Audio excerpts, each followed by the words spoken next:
Welcome, people, to the Out of Bounds YouTube channel. I was just thinking, I actually need to update the intro or have like different ones because there was about to talk Formula One and there was no Formula One clips there.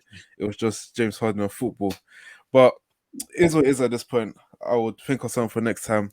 But as I just mentioned, we are here to talk Formula One. As another Grand Prix has just happened. And I'm joined today by Sam on the Little Media. How you doing? I'm good, bro, man. Nearly end of the week, so I can't complain, man.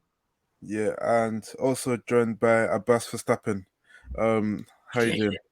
I'm taking that. Do you know what? If you need any Verstappen clips or Red Bull winning, let me know. I can send them through to you. Well, as you know, so we've just had the Miami Grand Prix, and it's another Red Bull 1-2. Um, so we're gonna start with the qualifying, because after qualifying, I think we all thought we are gonna have an interesting race, anyways, and all because Charles Leclerc spun out. I don't know what turn it was, but he spun out in the second run, which means Verstappen couldn't put his time in because he fumbled the first one and he started from ninth in the grid. And I remember you saying something in the group chat about how Charles Leclerc is overrated. And someone on my TikTok as well mentioned something about how Charles Leclerc wouldn't be able to compete for a championship because he has too many mistakes in his game. What's your takes on Leclerc at the moment? Do you think, because a lot of people say it's the car, a lot of people are saying it's the mistakes. What do you really think about Leclerc at the moment? Do you know what? There was like periods last season, for example, where you could blame Ferrari, but then what started happening was you started seeing if the car was running well, the driver was making a lot of errors. When you look at like the top drivers in F1 right now, it's normally the car rather than the driver making that mistake. And you start seeing it a lot more with Leclerc, and that's when I was like, look, let's be honest, people are liking Leclerc because, and someone remember who was the driver that passed away? Jules Bianchi. Yeah, so there was that connection with Bianchi and Leclerc for as well, but also because Max is the villain in F1 right now, he was the guy that was going head to head with him outside of Lewis Hamilton when it came to last season. So you had a bit of affinity with him to be like, look, you can do something. Hopefully, you can win, etc. But even when he had that big lead last year, and I believe it was the biggest lead that's anyone's ever fumbled in F1, I knew for a fact the mistakes are going to come in strategy and the car, but also his personal mistakes. And if you look at it this season, for example, Sainz has had penalties. Leclerc's had some issues as well. And this is like prime example. He was going not necessarily pole, I would say, because Max, I think, personally would have got pole, but he would have had that competitive car for just a one lap to put himself in a decent position. And that's where he could have probably challenged Alonso, for third position. But again, an error by him. And again, there's only so many times you can realistically blame a car when you see so many driver errors. And I think we're getting to the point where we're realizing, look, you're not in there. You're not even in a battle for third at this particular point. You're so behind your teammate. You've hardly got any points. And what, we're 4 races into the season, and you're looking like somebody who is driving for a mid-table team. Just to piggyback on that, Basha, do you think, and that's obviously a question for you as well, Richard, do you, because I hear what Abbas is saying, I don't necessarily think that Charles Leclerc is overrated, but do you think sometimes because of the situations he knows that he's had with Ferrari in terms of the car and the setup, do you think there's a lot of pressure and he overcompensates for that? So he's going to be prone to more errors because he doesn't believe in the car and he thinks he has to work that extra or try and get an extra tenth of a second out of the car by doing something extreme just to kind of make it competitive. If he was in a more competitive car, maybe he wouldn't have to take as much risk, and then that wouldn't lead to as many errors as he's doing. Because I don't think Charles Leclerc is overrated. I think if you put him in a good car, that's the setup's right, and going to allow him to challenge, I do think he will challenge Verstappen because they're very, very similar. In GP2, those two were competing against each other, and I believe Leclerc actually did beat him, and Max was he didn't, not that he didn't like going against him, but because it was very similar. Max wasn't going to back out, Leclerc wasn't going to back out, and it was always going to be competitive. Whereas now, because of the car, it just seems like Charles is always trying to overcompensate for the deficiencies of the Ferrari. That's So, my Yeah. point of view. you know Yeah. what? Go on, you go, Yeah, Richard. just to answer that question a bit, I think I do get where you're coming from because I think what happened was so at first, when he did make the crash, obviously he takes full responsibilities and whatnot, talking about obviously he can't be making those mistakes. But then after the race, you could see him talking to Carlos Sainz, and he mentioned something about how the car is very hard to push to the limit. And two things is one, obviously I understand the obviously he has mistakes in his thing because you can see he made the same mistake in France as well, but I also do think it's not clear cut just looking at the points and saying he's having a bad season because you look at is it Bahrain, the second Grand Prix of the season, where he was on pace to finish third and then he had to retire because of reliability issues, and then you look at the Australian Grand Prix where he was then taken out in the first round. So I think he has been a bit unlucky as well. And as well, the Ferrari, as we've all known, like in race pace, hasn't really been that great. They always like, especially Sainz, always complains about tire degradation, which means they always have to manage their tires, which means they can't go faster. Which so ideally want to start higher up the grid as possible, and you can argue that over one lap, anyways, Leclerc is the fastest guy on track because you saw the pulse he was able to take at Baku. So I do agree, like you always have to overcompensate.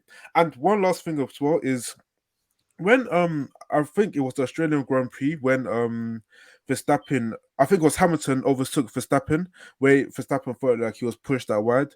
Verstappen mentioned something about even though it was aggressive, he didn't really mind it too much because he knows he has a quick car, so which means he's able to overtake Hamilton easily Mhm. again.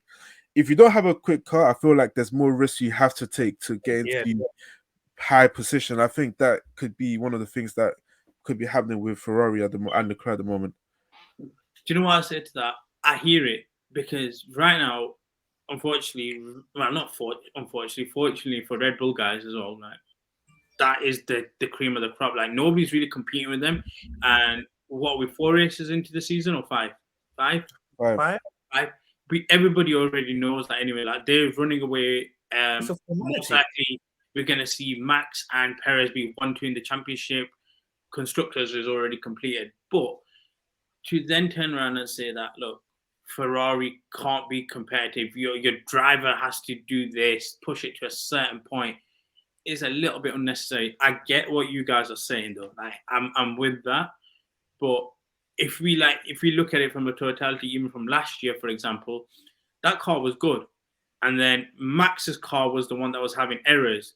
And there was a calmness within Red Bull where they were able to pick up the victories and continue on, whereas Leclerc was actually making errors. I do think he's a lot more error prone than people allow themselves to believe. But again, it comes with experience. The only problem is, like I said, um, it's not going to amount to anything. I just personally, unfortunately, with the state that F1's in right now, there's only one team that realistically can go ahead and win stuff.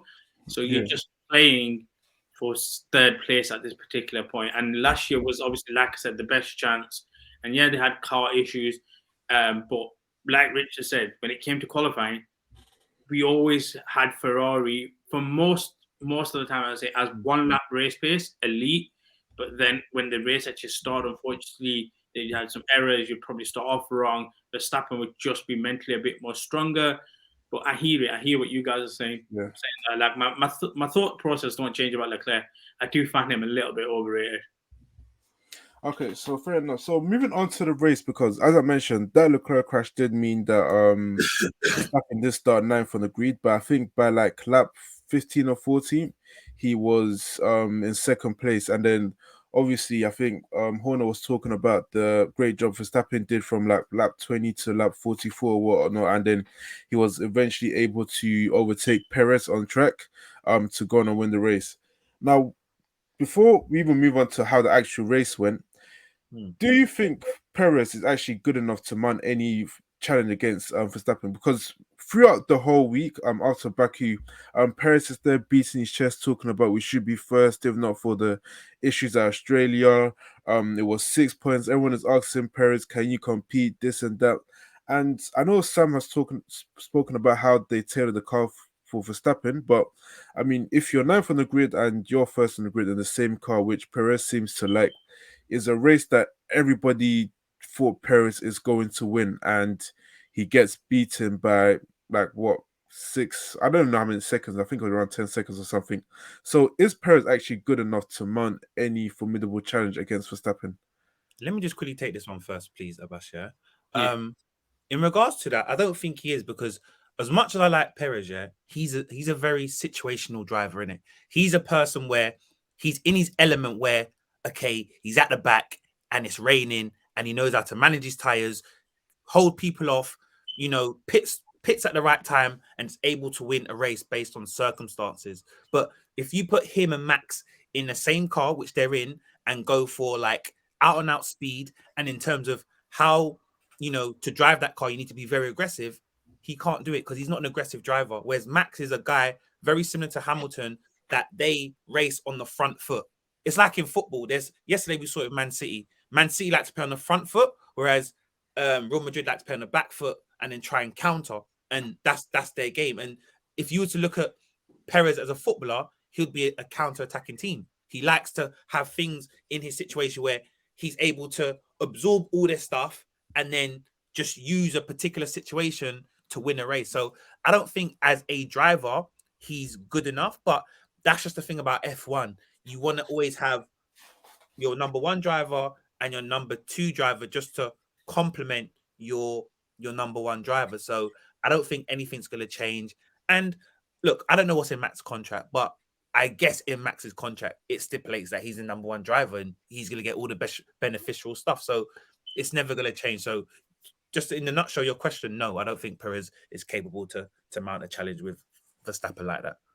I'm kind of on the same wavelength, and this goes to 2 points. I think he can challenge to a point, because at the end of the day, if nobody challenges, it's just impossible. Like, this guy's just going to run away with it, which is fine.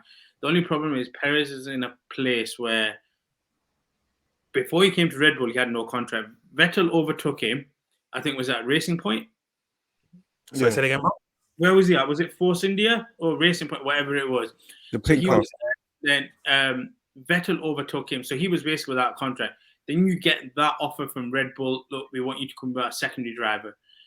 You take it, and then even last year there was like little hallmarks of, can Perez deliver? We're losing out in terms of the constructors' title. He's not giving us the points. Max is giving us the points, and now you see what he's doing. Realistically, everyone is happy, and Perez has to put on this. I think personally, he has to put it out there to say that he can compete. Realistically, he'll know that the job he's doing gets him paid, gets him secured money, gets him podiums, gets him, sporadic race wins. Yeah, so he's in a very good position as a secondary driver to a point. He'll compete, but like we saw on the weekend, when it comes to it, Max is head and shoulders above him, in my opinion, anyway. And the way like he managed, like you mentioned, that's Christian Horner said about the lap 22, 42, 43. The way he managed the hard tire was to actually pick up the speed, considering Perez couldn't pull away on mediums. Max went through the field, but we'll talk about that soon. But I don't really think he can mount anything. What he can do, however, is stabilize and solidify the fact that Red Bull will basically clinch up the constructors very quickly, but also he can finish the highest he's ever finished for a championship. And for him, considering the career he has and the age, in reality, it's a win. Like, if he can, like I say, if he wins certain Grand Prix that he's happy with, Monaco being another one again, there's certain moments in his season that he'll be very happy with. And right now, he'll be happy no matter what. No, I mean, I kind of get where you're coming from, but it's just one of those things, and I kind of agree with you guys. I just feel like the gap in talent just seems too big a gap. Like, even going back to last season as well, when you see Max starting 14th on the grid, 10th on the grid, and he's still able to overtake Perez. And I must have mentioned that obviously people talk about obviously there's a problem when Verstappen is doing, but it wasn't a problem when Hamilton was doing it. But the things, obviously, I've not been watching Formula 1 for that long, but from the highlights I was watching, I did watch. Rosberg does seem like a competitive driver. It's just that Lewis was faster, but Rosberg was giving Hamilton problems, and he was even eventually able to win a championship still So this is racing the thing. And beside also, Perez. bro, remember they had an inter-team rival. Them guys, like Toto Wolff had to get on the thing and say, "Guys, don't fight." Like these Yeah. guys want to Yeah. fight each other. They want to kill each other. Like Yeah. it just showed like it was so heated that at one stage Rosberg didn't like Lewis and Lewis didn't like Rosberg. I can't remember what race it was, and Yeah. something happened, and then Rosberg just threw the cap at Lewis. Yeah, I see that in the room afterwards. Yeah. Yeah. There was so much tension that it was going overboard. And even in that year when Rosberg won, Toto had to come on the radio to Lewis at Abu Dhabi and say, "Bro, don't slow down the race. You can't win the championship. Just take it," because he was trying to back everyone up so something could happen to Rosberg. Like Yeah. that's a proper rivalry in it. Whereas this one is, yes, Perez is going to win his sporadic races here and there, but we know that Max is the better driver and Perez doesn't have the heart like that to compete in a sense. Not in a bad way, but I just see it like that. Look, like how you said about Rosberg. So basically, Rosberg had that competitive drive in him to be like, look, I can get. I've been close. I've been there, type of thing. When he had Bottas, as much as they wanted to play along with it, realistically, it wasn't there. And also, he had an element of a Ferrari challenge. For me, like in terms of since I've been watching F1, like any sort of rivalries within teams for the top teams, you mentioned Hamilton and Rosberg. And then the last one I really remember was Vettel and Webber. And then to a point when Ricciardo came in, kicked out Vettel, and then Verstappen came in, kicked out Ricciardo. That was it, really. But they weren't challenging for that. They were challenging for that number one position. But it's very rare that you get both guys that can go head to head and compete for it. Because for team harmony, it's really bad. And at the end of the day, they always say drivers is what the driver wants, but the team wants the constructor, and they'll do what the team wants. 100%. Okay, so just moving on in terms of the actual racing, do you think there's a problem within Formula One at the moment? Because so obviously we had that 2021 season, which is the normally where the title went down to the final race. But what I think is that last season, I think for me anyways, I think it was a bit enjoyable because I felt like Verstappen won his championship purely based on merit. In terms of I feel like because as you said, Perez was in the same car and Leclerc still beat him. Plus, I think there were opportunities where Mercedes could win a couple races. They were getting podiums. Ferrari will win a couple races. But I think it's just Verstappen was just such on another level to the point whereas there was nothing other drivers could do. I get the feeling that this season, Red Bull's result is or Verstappen's results and Perez's results are purely based on how quick the car is, and you don't get to see enough of the merit. So, two questions: do you think Formula One is in trouble in terms of how big a gap there is within Red Bull and the rest of the teams? And two, in regards to the rest of the teams, and the statistics could prove me wrong, but there just doesn't seem to be a lot of overtaking going on at the moment. Like the races just seem a bit boring. Even just if you're comparing it to last season, anyways, do you think there's a Formula One problem there, or is it just what it is? The first thing I'll probably say is I want to go back to Verstappen where he was in the start of the race. One of the few reasons why he would have gotten through quickly as well is because everyone understands they're not racing him. So instead of wasting your tires, wasting energy trying to stop a guy that's evidently going to pass you, let him go through. You guys drive your race, and that's where the first problem initially begins. Formula One's not necessarily in a issue, not necessarily in a problem, because this has been basically a pattern that has been ongoing for a lot of time. So they've had this before where one team's basically just dominated, and unfortunately, that's just the way it is. It breaks down then what's the rest of the field got. And if you can make it competitive within the rest of the field, then to a point, it gains attraction. Unfortunately, it's not going to gain attraction to a lot. It'll continue to gain attraction within. But now we've also got a problem where Aston Martin is just dominating second spot. And now it's just like, okay, where's Mercedes and Ferrari going to go for third? And that's the only problem I've got. With overtaking, sometimes you just have them races where... Well, the thing is, I just get what you mean. Just sorry to cut you off quick. I just get what you mean, but I was saying is that because this is the second season we've had the new regulations, and I mean, no matter what we want to say about past seasons, from what I was told anyways, they were saying these new regulations was to make get more overtaking done and let cars follow each other closer. And as I said, if I was just to judge, because we only have 2 seasons to judge this off, just last season alone, I felt like there was more overtaking, and I felt like the field was closer. I just felt like Verstappen's merit and Verstappen's driving was enough to take Red Bull over the edge. I don't think, in terms of pace, I don't think they were that much better than than Ferrari, and I do think Mercedes started coming close towards the end. But then this season, there seems to be not enough. Like, look at Ocon in Baku; he was on the same old tires for like the whole race, and what's it called? Drivers were still struggling to overtake him. You get where I'm coming from, which is why I'm asking: is there an issue in that aspect? Do you know what? I think if looking at Mercedes, and I think in terms of regulation, the regulations are normally like 5 to 6 years. And I think in terms of Mercedes and the money they have and the great team of staff and employees that they have, I don't think that they're gonna let this dominance run for so long. I think maybe not necessarily next season, or I would say maybe halfway near the end of next season and going into the third season of this regulation. I think that's when Mercedes will probably be a little bit more competitive with Red Bull. Because look, Red Bull had a great car last year, and they had a base to start off to go into this new season, which allowed them to, add to it, just make a little bit of adjustments. Look, they've got Adrian Newey, which he's a genius when it comes to designing cars. So he knew what he had to do to make this car even supreme than what it was last year. And I think what you can see from Mercedes, similar to what they did last year, they just made some errors in terms of the design and certain parts on the car. So I think next season, Mercedes, they brought back James Allison, that was integral when they was winning championships. He's come back from designing yachts and doing stuff. I think if they get him back on a full season from next season and stuff, I do think they'll be competitive, because look, Mercedes is a big brand. They don't want to go through 6 years without competing or challenging. F1 is about showing people what you can do in terms of your brand, whether it's Red Bull, Mercedes, Ferrari. So I think Mercedes more so than Ferrari, because Ferrari's always been lagging behind for a while. I think Mercedes will come back and kind of try and compete anyway. I'm not too sure if they'll win, but they'll compete and make it very entertaining, in my opinion.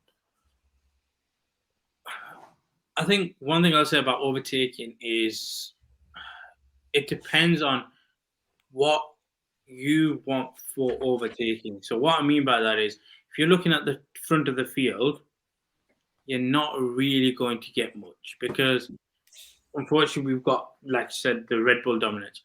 If you look at the middle of the pack, you'll see it. Now, the only problem is with the middle of the pack, who really cares, if we're being honest, between 11 to 14, 15, 16? Nobody does. The only time you really care about overtakes in the middle is there's a few laps left, and there's like a great story. For example, let's say a Williams is potentially going to get points on the board, and it's like, okay, there's about 3 or 4 cars. There's a DRS line coming up.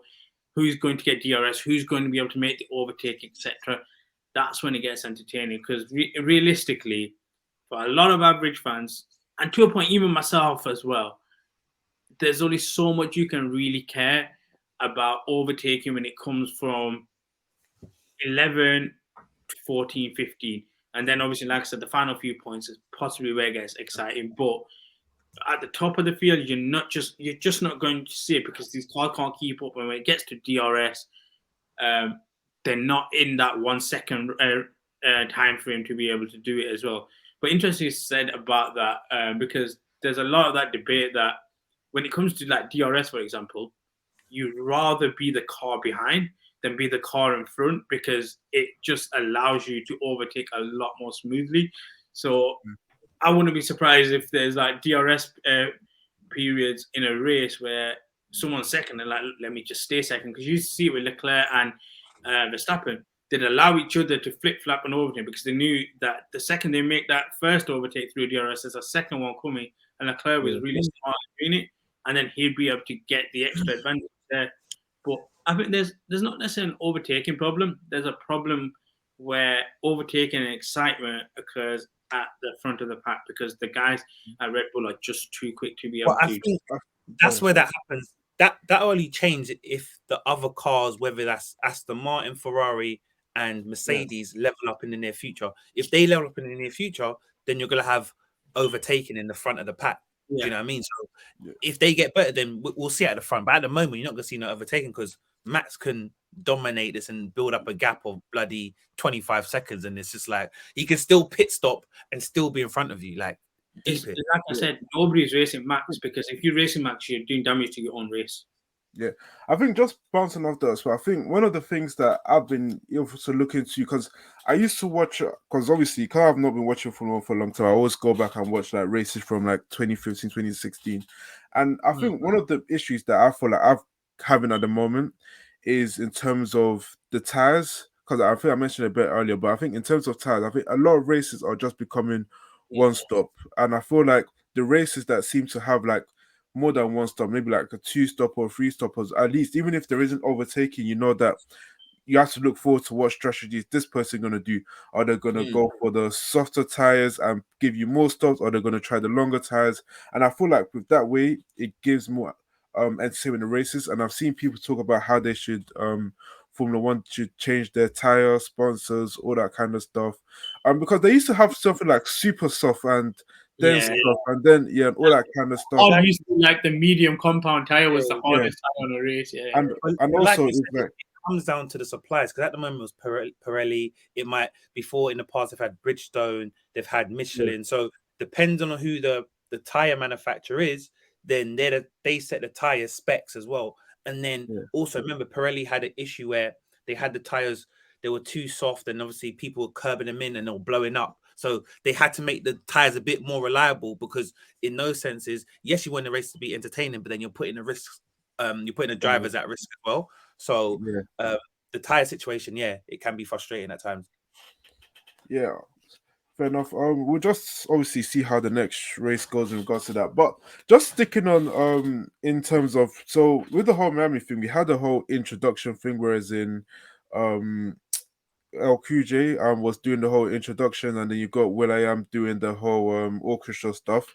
And even last week in Baku, you had a new sprint weekend format, which those two things, and I think Formula One have said they're gonna try and start doing different stuff with like different races to impact the culture and stuff. And you see like drivers like Verstappen, and you also seen George Russell said they're not too fond of all this new stuff. And I feel like there's also like diehard Formula One fans that are just like stop ruining the sport, keep things the way they are. Do you think Formula One is becoming a bit of a circus, or are you embracing the change and thinking it actually makes the sport better? Let me quickly take this because this is my forte. I love the business side of sports and stuff. So when you deep it, you got to realize that before there was a hierarchy. Yeah, F1 was owned by one guy, Bernie Ecclestone. He made all the decisions. He would go to the racetracks. He would negotiate everything. He didn't have a commercial team. The rumors were that Formula One was such a big business. There was only he only had 10 employees because he would just do everything on a handshake. Yeah, and then they had to sell it. And then they've sold it to Liberty Media, and Liberty Media is owned by a big media tycoon called, I think, is it Joe Malone or something Malone, and he owns the Atlanta Braves, and he owns a few people. And what they saw is that when they bought Formula One, they looked at the balance sheet and said, you know what? There's so much money being left on the table, and we see our counterparts in America, the NBA and the NFL, when they do their stuff, whether it's All-Star Weekend or the Super Bowl, it's an event. And they're saying if we want to, attract the younger demographic and a younger audience, we have to have all this ancillary program around it, whether it's Drive to Survive, where it's a build up to a race weekend. It's not just a race day. You want to have an event on the Friday, the Saturday, and the Sunday and build it up. So for me, trying to get the newer audience and make it more younger and just not having old people, I like the way it is. I think the people that are traditionalists, they're going to say, you know what, we just want to have the race and keep it like that. And you've seen since Liberty has taken over, Formula One has gone from a $5 billion company to a company that's worth 17 billion. So they are doing something right. They have got the right formula. So for me, sometimes you can't just be stuck in your ways and say, oh, let's keep it the same. I think you do need to change it. And if you want it to be a global sport, you have to do global stuff so it reaches a global audience. And if it wasn't for that, Verstappen wouldn't be able to be getting paid 50 million a year, or Lewis wouldn't be able to be getting paid 47 million a year. So as much as, George and Verstappen are complaining, the money that F1 is bringing, and the audience is allowing them to get sponsorship deals and these big packets. So I don't think anyone can complain. That's what you signed up for. Do you know I what don't it even is? know all this stuff. Pardon? I don't even know all this stuff. This is why I said the Formula One expert. There you go. You know what it is? It's always going to be that thing. Like, let's say compared to football, for example, you throw in Champions League halftime show, for example. There's going to be people who complain about it. You put in a national anthem at the start of every single Premier League game. There's going to be people that complain about it. When you make change to something, people will complain about it because what it takes away is from the fact that the race should begin at, let's say, 3:00. It might not necessarily begin then because they've got all the other stuff happening. So let's say NBA, for example, right? When does a game ever begin on time? It just doesn't because they have to get through. I saw Richard tweet Yeah, no. like, why does the NBA got to lie about Yeah, like the NFL's normally like a minute or two out, but the NBA is always awful because they have to do 15 minutes, yeah. everything, like from player introductions to national anthems to getting everyone off, and then all the other stuff as well. But as NBA fans, we've grown accustomed to it because it's Americanized and we're good with it. When it comes to this particular race, for example, let's be honest, they're in America. So if you're in America, you are going to do everything possible to Americanize the event, and then you'd look at the time it's on. In America, for example, like to get fans to actually watch on that particular day, knowing that a few hours later there's going to be probably NBA basketball going on, or sorry, on the same time there's playoff basketball going on. You have to do a little bit more. So again, it's not going to happen in every race. You're not going to get it at Silverstone. You're not going to get some kind of big British fanfare or anything like that. You'll get little things that happen on the weekend. But at the end of the day, like every Grand Prix for me, I look at it as an NFL weekend. Like it is a spectacle because there's not that many of them. And they do get spread out over, let's say, like you might have like back-to-back weeks, and then you'll have a 2-week break. And then the next race becomes an event. It's not just like a fixture like how you see in football. So I don't mind it. When it comes to sport, I'm going to be honest, I don't really tune in for it. I'll wait until the formation lap. I'm like, yo, okay, 3 or 2. Like the formation lap is just hitting, and then I'm back on and I'm watching. I'm not gonna lie, I tune in for it because especially the grid walk and these major events. I remember last season when LeBron was at the playoffs, bro. I saw LeBron there, I saw Rich Paul, Mav, Kevin Love. Like it's a whole celebrity thing. Everybody wants to be there. Like you say that now. When you go to Monaco, Monaco's always been like that. It's who's there. You're seeing Shaq there. You're seeing people that don't even care about Formula One, but they want to be seen because it's an elitist sport, and it's at the end of the day, Monte Carlo, Monaco is the pinnacle. Watch when the Las Vegas one comes there. Everyone's gonna be there. Oh yeah, for sure. Let me just rephrase what I meant then. I don't need to tune in for it because I'll just see it on my phone. So I'll already have it set up for me. So if I need to see that grid walk, someone will already post it on Twitter for me. If I need to see what's happened before someone posted it up for me, I can watch the race and go back and watch clips like that, and I know I'm not missing out. I hear it. Look at last year. Look at last year when Martin Brundle called Paolo Bianco Patrick Mahomes. Like I can't moment. Do you know what I mean? It's just funny. Do you know what I mean? It's part of the spectacle, and I think you have to embrace it because it's always been like that. But they pick and choose. It's been like that at Monaco. It's always been like that at the Australians. It's been like that at Silverstone. It's who's there. Yes, you might not have the spectacle beforehand, but you always got celebrities there, people just talking. And look, at the end of the day, you gotta go with the times, man. This is the thing. Like the entire thing technically is an event. Like you're not doing everything in one day. You are literally. It's a weekend, so it's technically an event. So, and it's funny you said that as well. Is because I remember I was speaking to one of my friends, because obviously he watches Formula One, and I was talking about how it's a bit weird for me to want to go to a Formula One race live, just because you only get to see, even though you get to see the big screen, you only get to see like one part of the track at a time. And he basically said like, no one actually really goes for the race, is all the stuff that is around it. Like because he's been to Monaco as well. And then obviously you get the star-studded people, you get the fan events, you get all this kind of stuff. And I've always said in terms of like, obviously Formula One could be in a good place if you just have your regular 3-3 practice and stuff. But at the end of the day, you're always going to want to evolve. And I think Sam said it best, is like, the reason why these drivers are getting this kind of money is because of what they're doing to bring in new eyes. Like, correct me if I'm wrong. I feel like, especially ever since that 2021 season where we had the final race of the season, Formula One has been as popular as it's ever been. And I said it's one of those things you can see, and if I'm correct, that's the scene that introduced the sprint race, right? Races, right? When Hamilton started from like 20th, then he got to fifth, then he had another 5 grid penalty in Brazil. I think it might have I been, think yeah. it was, It was 20, yeah. So even just stuff like that, hearing about how Hamilton was able to go from 20, not that he can't do it in an actual race, but the sprint week can give people more action to see more racing. And I don't really think anyone choosing to, well, I don't anyway, tune into free practice anyways, because Yeah. sometimes you feel like you're interested for him and then you just see cars running around. So it's like, how can you get more driving into the actual thing? So now I think I'm all for seeing change, because if you're not moving forward, then you're moving backwards.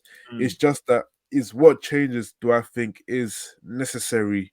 Because as I mentioned, the new sprint format, I wasn't against it. I was all for it, but then the whole introduction stuff is like,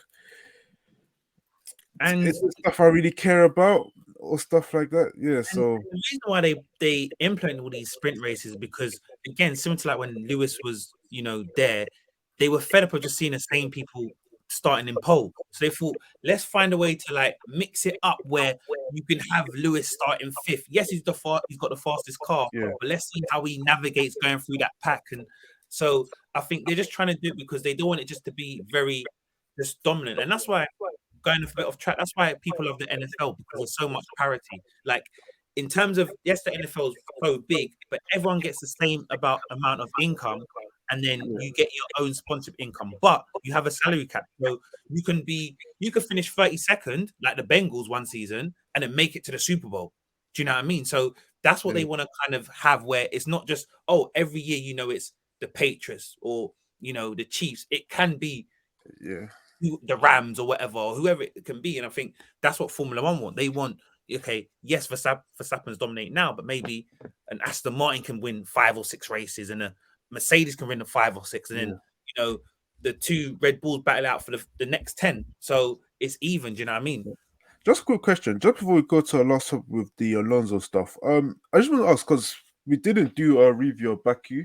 I want to ask, what do you guys think of the new sprint format they brought in? Because at first I thought I was all for it, but then when I actually sat back and think about it, I don't really think it benefits anyone. I think Albon said it best, because Mm, with the new sprint format, so it's like you've got your qualifying for the actual race, then you've got a sprint qualifying, and mm, then but then no matter where you finish in the sprint race, you still yeah. go back to the original one format that you did, Okay. which and then so it's a bit funny. So because only the first 8 drivers will get points, if I'm correct, Yeah. and in the sprint format, so which means teams like Williams and stuff with the old normal sprint format, whereas in is where you finish in the sprint, you then go into the grid.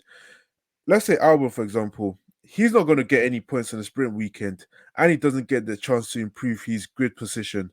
So, what does the new sprint format do for those drivers? So, are you guys for the new sprint format, or do you prefer the old way, whereas in the slower cars actually get something out of this? So I'll say this: the only reason, like you mentioned, there is because it allows us to have more points for the season, so it makes certain things more competitive. Plus, also what it means is we have one less free practice session and one more meaningful thing on the entire weekend. But realistically, seeing what you said, an Albon makes 100% sense. Why am I doing this qualifying followed by a sprint when the sprint means literally nothing to me? I'm not going to finish. I'll be looking to finish in the top 10 in a normal race, let alone a sprint where there's less laps. And me being able to push through this crowd is not going to happen. So I hear it. Like, unless you are like how Perez had the perfect weekend, you're not going to amount to really much from it. All it does, like we always say, is it gives certain teams an opportunity, but the reality is it just spices it up a little bit more at the front because someone can take that few extra points that they might need, and that's really it. I'll be honest with you. I haven't really done too much due diligence into the new format. I heard about it, but sometimes when you've been watching Formula One for a long time, you realize a lot of stuff are just gimmicks. And to be honest, I kind of got disheartened with qualifying the last couple of years anyway, because it became a formality and it was never nothing interesting anyway. So as of late, I don't really pay attention to um what's it called, qualifying. I just like to see at the end to see if there's any shake-ups there, like maybe Max has finished 10th or he's starting from 11th or Lewis is starting higher up than he generally would. But my main objective is, okay, cool, let me just watch the race, because again, qualifying is who can do something on the fastest lap, but the race is not a one lapper, is it? So it's kind of irrelevant where they are, especially if they're in the bigger teams, because over race pace and over a whole race, Lewis Hamilton's going to outperform most of the guys that probably qualify ahead of him anyway, because they've got that fast one pace lap. Like it's done to Russell. Yeah, exactly. Do you know what I mean? So to me, I've kind of lost love with qualifying over the last years, to be fair. Okay, and just finally moving on to the last topic. Alonso's got another podium. I think they said every single race he's done this year, he's got like 15 points. And it was funny because when he was doing his interview, they must have first said that Alonso, you're now back, and it's like, actually, Alonso, you never left, but the car is now back with you. Do you feel like, and then also he seems to be so like jolly on the mic and stuff, whereas when you hear about what Alonso used to be like in the past, like he's been involved in a couple scandals, he's hated his teammates that outperforms him, like Lewis and all that kind of stuff. I know he just seems so jolly.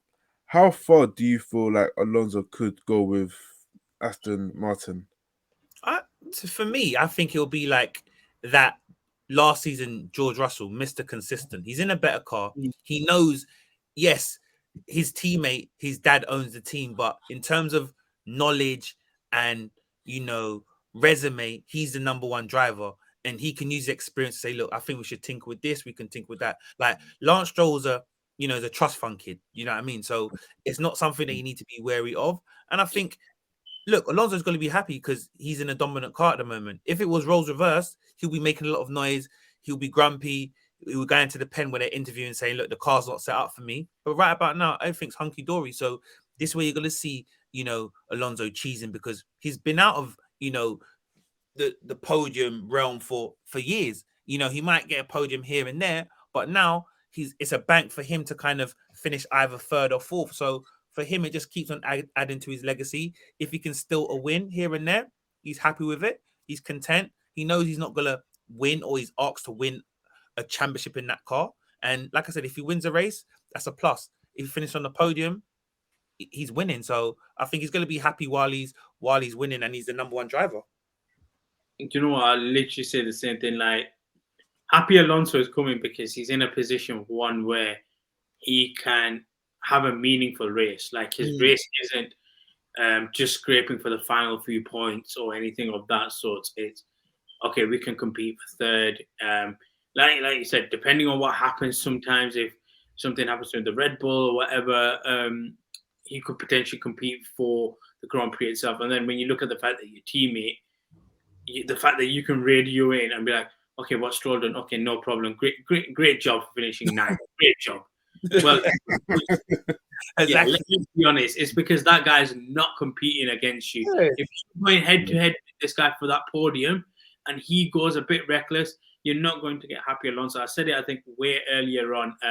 You'll get happy Alonso right now because everything's going well. Yeah. But if there's that little flip where for some reason he goes 3 to 4 races where he's finishing 6, 7, 8 and Stroll's finishing above him, and then you see guys like Leclerc and Hamilton competing, and I mean, like, actually competing for like the second spot and third spot, then you'll hear him getting a bit more frustrated. But for now, like Sam said, everything's fine.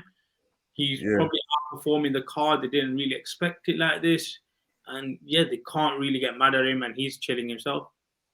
No, it's funny. Just before I ask the last, because it's something funny that Sam said when he said that, obviously, because really and truly, he said his teammate is Lance Stroll, trust fund kid, and it's funny because Lance Stroll was, when he did an interview like a couple of weeks ago, was talking about how he never really gets the respect he deserves because of where he came from. And I was thinking, like, damn right. I mean, Exactly. Perez, Williams, Perez outperformed you. he ain't done Then nothing. Vettel outperformed you. Then Alonso's outperforming you. Like, when are you going to outperform your teammates? For once, kind of thing.